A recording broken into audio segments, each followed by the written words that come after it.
Kamusta mga kaibigan? Magandang hapon po sa inyong lahat. Latest weather update tayo ngayon sa lagay ng ating panahon ngayong May 15, 2024 hapon po ng Miyerkules. Pero bago tayo magpatuloy, pakiusap po, pa-like and subscribe po, pa-share na rin po and pa-hit ng notification bell. Maraming salamat po. Ngayong hapon po ng Miyerkules mga kaibigan, patuloy pa rin po natin binabantayan ito nga pong ating weather system or hypnosis. Shear line po nakaka-apekto sa ilang bahagi po ng eastern at northern Luzon po. Kasama pa rin po dyan itong easterlies o yung mainit na hangin na nanggagaling naman po sa karagatang Pasipiko na posible pong magpaulan.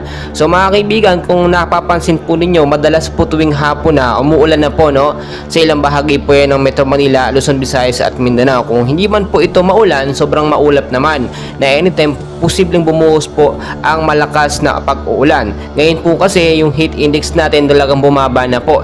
Nagre-range na lang po siya, umiinit na lang po siya from 30 to 35 degrees Celsius. At sa Metro Manila ngayong araw po naitala 34 degrees yung heat index po, yung hangin po na nagbibigay ng init sa ating buong kapaligiran So may alinsangan pa rin po mga kaibigan, pero nagkakaroon tayo ng pag-asa, chance na magkaroon ng pag-uulan madalas po tuwing hapon at sa gabi po yan. So yung forecast weather condition po natin, narito po mga kaibigan, makinig po kayong mabuti.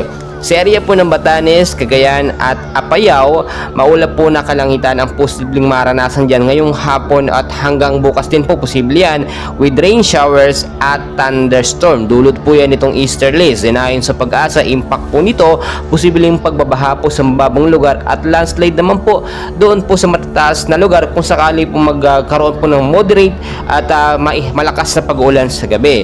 So sa area po ng Metro Manila, kasama na rin po dito ang ilang bahagi ng ating sa easterlies po at mga localized thunderstorm ang nagbibigay ng pag-ulan diyan So kung hindi man po umulan sa inyong mga lugar, sa ibang lugar naman sa Metro Manila at sa may bandang Luzon ay nakakaranas po ng biglaang pag-uulan. So paalala ko po, kung hapon po madalas ang pag-ulan, ugaliin po maglinis tayo ng mga sa kanal, yung mga basura na bumabara po sa mga estero, yan po yung nagiging main cause ng pagbabaha. Linawin ko lang po mga kaibigan, ngayon po wala pa naman pong namamataan sa loob ng Philippine Area of Responsibility na bagyong nakapasok at mga LPA.